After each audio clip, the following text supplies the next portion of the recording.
होता, आज काही महत्त्वाचे निर्णय होऊ शकतात? वेळ वेळ तसं नाही म्हणता येणार. त्यांनी सांगितलं होतं की 3 दिवसानंतर आपण ही सगळी प्रोसिजर सुरू करून घेऊ. त्याच धर्तीवरती आज त्यांची बैठक उपसमितीची मुंबईला आहे. तर आमचं म्हणणं आहे की तुम्ही बैठक घेतली तर त्या पद्धतीनं आता सूचना आणि आदेश द्यायला तातडीनं सुरुवात करा आणि करतील. याच्यावर ही सुद्धा आम्हाला 100% खात्री आहे, अपेक्षा पण आहे की ते पूर्ण मागण्याची सूचना आणि आदेश वरिष्ठ थरावर काढतील. कारण त्याच्यामध्ये सचिव महत्त्वाचे आहेत आदेश काढण्यासाठी आणि सरकारचे मंत्री ज्यांच्या अधिकारात येते ते सुद्धा. आणि काढलेले आदेश म्हणजे 58 लाख कुणबी नोंदी मिळाल्यात, त्याचे काढलेले आदेश कुणबी प्रमाणपत्र द्या म्हणून आदेश पण असे असावेत की 58 लाख कुणबी नोंदी मिळाल्यात त्याचे प्रमाणपत्र द्यायचे आणि ज्याचे प्रमाणपत्र दिले त्याच्या व्हॅलिडिटी पण द्यायच्या. जर एखाद्या अधिकाऱ्यांना हलगर्जीपणा केला तर त्याच्यावरती कारवाई करण्यात येईल, बडतर्फीची कारवाई करण्यात येईल. या स्वरूपाच्या सूचना महाराष्ट्रातल्या कलेक्टर ऑफिसपासून ते तहसीलपर्यंत गाव पातळीपर्यंतच्या सगळ्या अधिकाऱ्यांपर्यंत गेल्या पाहिजेत. कारण गाव पातळीवर याच्यासाठी म्हणतो की हैदराबाद गॅजेटियरचा जे आर काढला आहे त्याप्रमाणे कुणबी प्रमाणपत्र द्यायचे. त्यामुळं गाव पातळीवरती हे आदेश कडक सक्त त्यांच्यावरती कारवाई करण्याच्या सूचना आणि प्रमाणपत्र देण्याच्या सूचना त्यांनी काढल्या पाहिजेत. आणि आजपासून ते काम सुरू होईल अशी आम्हाला नक्की आशा आहे सगळ्याच मागण्यावरती. असं आहे की आज काय आदेश निघतील असं वाटतं, कारण की त्यांनी जे शब्द वापरले होते 3 दिवसानंतर काढू, तर आज काय आदेश निघतील असं तुम्हाला वाटतं का? हो, कारण काल एक काढला आहे त्यांनी आदेश की मराठा आरक्षणासाठी बलिदान गेलेल्या कुटुंबाला MIDCमध्ये नोकऱ्या द्यायच्या. आज मला वाटतं विद्युतचं पण घेतील ते लगेच, विद्युतमध्ये पण देण्यासाठी. फक्त त्याच्यातला जो त्यांनी तो आदेश काढला आहे, जो निर्णय केला आहे ना कालचा, त्याच्यामध्ये अनुकंपा हा शब्द काढण्यात यावा असं मला वाटतं. आणि जर त्या अनुकंपा शब्दाची काही अडचण नसेल तर मग राहायला तरी काही हरकत नाही आहे. फक्त एक मी कळवलं की त्या धर्तीवरती अनुकंपा ह्या शब्दाचा अर्थ थोडा वेगळा होतो. बलिदान गेलेल्या कुटुंबाला विशेष बाब म्हणून घ्यायचं असते सगळ्यांना. अनुकंपा हा शब्द योग्य नसावा असं मला वाटतं, पण त्या शब्दाची काही अडचण येणार नसली तर हरकत नाही. अशा ही एक त्याच्यामधली सांगण्याचं होतं सरकारला. आणि आज जे आदेश काढायचे आहेत किंवा आजपासून जी आपण सुरुवात करताय 58 लाख कुणबी नोंदी, याच्यावरती आज सूचना निघणं गरजेचं आहे. मराठवाड्यातलं हैदराबाद गॅजेटसाठी सुद्धा सूचना निघणं गरजेचं आहे. आणि गुन्ह्याबाबतची काय प्रक्रिया चालली, बाकीच्या ज्या मागण्या आहेत, मंत्रालय मराठा आणि कुणबी मंत्रालय स्थापन करायचं आहे, त्या संदर्भातल्या सूचनाच्या विषयात म्हणजे आजपासून ती सुरुवात नक्की होईल अशी 100% अपेक्षा आहे. काल त्यांनी तो JR काढला त्याबद्दल आम्ही सरकारचं मनापासून धन्यवाद मानलं आहे. कालच आजही पुन्हा एकदा सरकारचं मनापासून धन्यवाद मानतोय की बलिदान गेलेल्या कुटुंबासाठी तुम्ही जो निर्णय घेतला आहे तो चांगला आहे. त्याचं कारण असं आहे की गोरगरिबांचे लेकरं होते, त्यांचा कर्ता पुरुष घरातला गेला होता.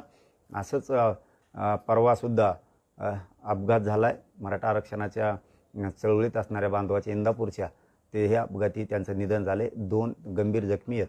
सरकारनं त्याही कुटुंबाला नोकरी आणि 10 लाखांची मदत देऊन त्याही कुटुंबाला न्याय द्यावा ही माझी स्पष्ट भूमिका सरकारकडे आहे. नाही काढले आदेश तर पुढे काय? नाही असं नाही होणार. आता कशाला इतकं बरं बोकांडी घेते ना, इतका धिंगाणा मग खवकटव करतात मग सरकारला. आता कशाला डबल म्हणजे एकीकडून म्हणायचं आम्ही मराठा समाजाशी आता जुळून घ्यायचं, मराठा समाजाच्या अंगावर जायचं नाही. मराठा समाज हा खूप मोठा समाज आहे. या समाजाशिवाय आपल्याला सत्तेत भागीदारी घेता येत नाही. या समाजावरती, मराठा समाजावरती आता अन्याय करायचा नाही. गोरगरिबांच्या मराठ्यांच्या लेकरांनी काय केलं आहे असं सरकार म्हणतं आहे. कशामुळे त्यांच्यावरती अन्याय करायचा, म्हणून सरकार त्यांच्या मनानेच म्हणतं आहे की आता मराठा समाजावर अन्याय नाही करायचा आहे. त्या प्रक्रिया सगळ्या करायच्या. तर आता थांबतील कशामुळं? आम्ही सगळ्या मागण्या दिल्या त्यांच्याकडे, 13-14 आहेत, त्यातली एकही राहणार नाही अशी 100% आम्हाला अपेक्षा आहे.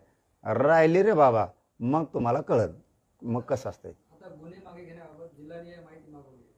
हां, म्हणजे प्रक्रिया सुरू झाली. बरं झालं त्यांनी ते मागितलं. काय झालंय त्याच्यात खूपच खोटे गुन्हे दाखल केलेत बघा. आम्ही त्या विखे पाटील साहेबाला, लाड साहेबाला आणि या दोघांनी मुख्यमंत्री साहेबाला सांगितलं. मुख्यमंत्री साहेब एक दिवसभर त्यांच्या टचमध्ये होती अशी मला काल माहिती आली.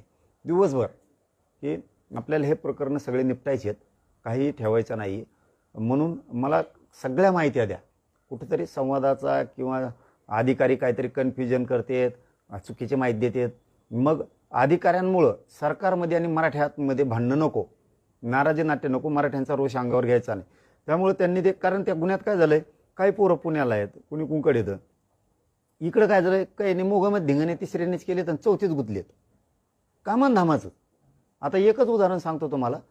नेकनूर ही ग्रामपंचायत जाळली कुणीतरी, त्यात 12 पोराच्या नावं टाकली, 12 पोराचे, आणि नुकसान दाखवलंय किती, जळालेलं 51 लाख.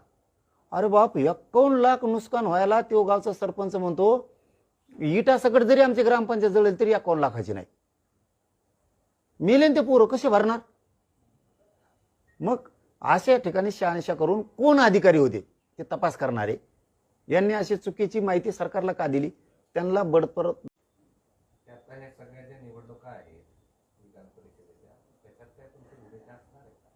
नाही हो, आपलं त्याचं काय समज, ते वेगळेच जण, मोठ्याला टपोरे लोकांचं जण, टप्पो श्रीमंत गरीबा थोडं आहे, मग आपली असते काहीतरी, त्यात काय सगळे मोठमोठाले जण होते.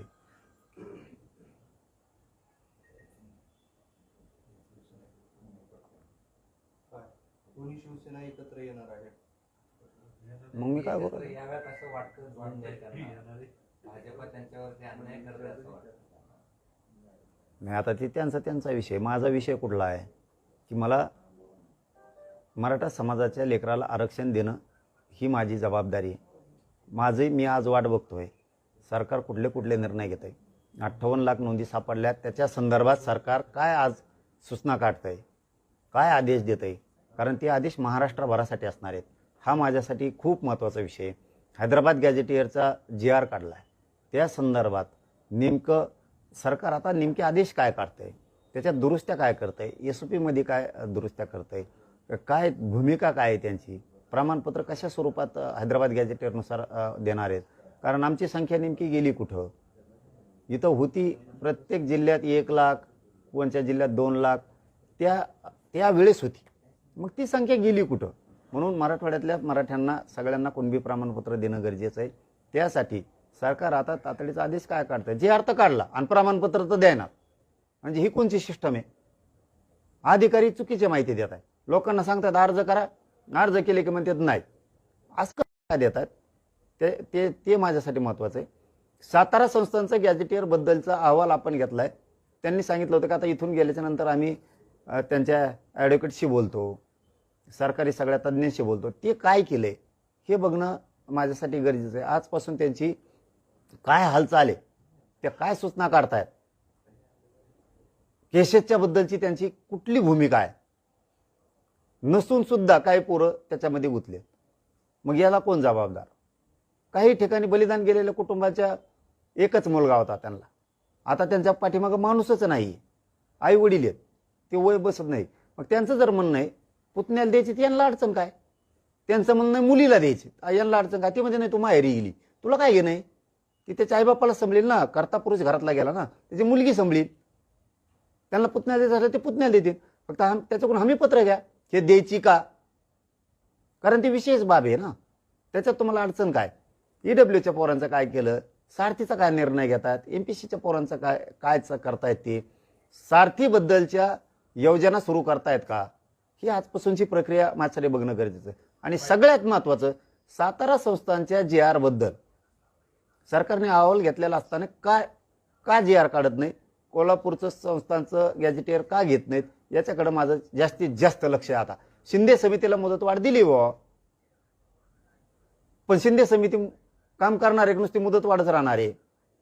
त्याला पूर्वी जसे एकनाथ शिंदे साहेबांनी प्रत्येक जिल्ह्याला कक्ष स्थापन केले होते आणि त्यामार्फत जिल्हाभरात कामं सुरू केले होते, त्याच पद्धतीचे कक्ष पुन्हा उपसमिती देवेंद्र फडणवीस साहेब सुरू करतायत का?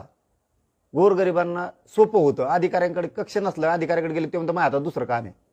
कक्ष स्थापन जर जिल्ह्याला तालुक्याला केलेले असले, तालुका आणि जिल्हा, तर लोकांना डायरेक्ट त्या कामासाठी तिथं जाता येते. याच्यावरती काय भूमिका आहे हे बघणं गरजेचं आहे. बरं, ते तुमचं जेव्हा आंदोलन होतं तेव्हा छगन भुजबळ काही ना काही भूमिका मांडतात. यावेळेस त्यांनी भूमिकाच मांडली नाही, तुमच्या विरोधात पण नाही बोलले. तुमची भूमिका त्यांना पटली आहे का? बरं झालं असं, या वयात जरी ते तेवढे जरी शाणे झाले तरी या जनतेसाठी खूप झालं. कारण त्यांचं ते वय नाही आहे आता की आपण या क्षेत्रात गोरगरिबांच्या लेकराला या वयात वाटोळं करावं आणि ते पाप डोक्यावर घेऊन मरावं हे त्यांचं वय नाही आहे.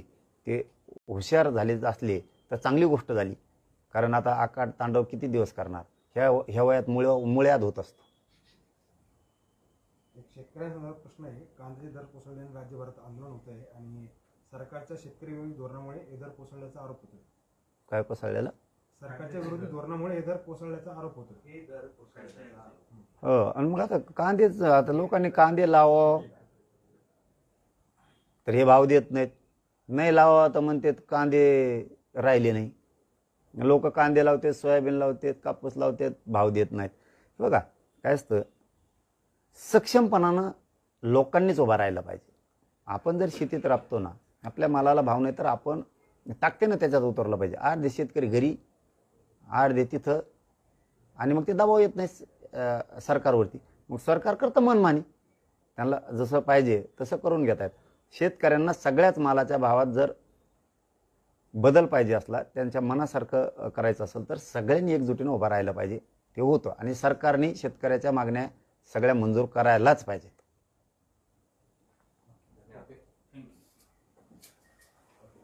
हिंदी लेना है.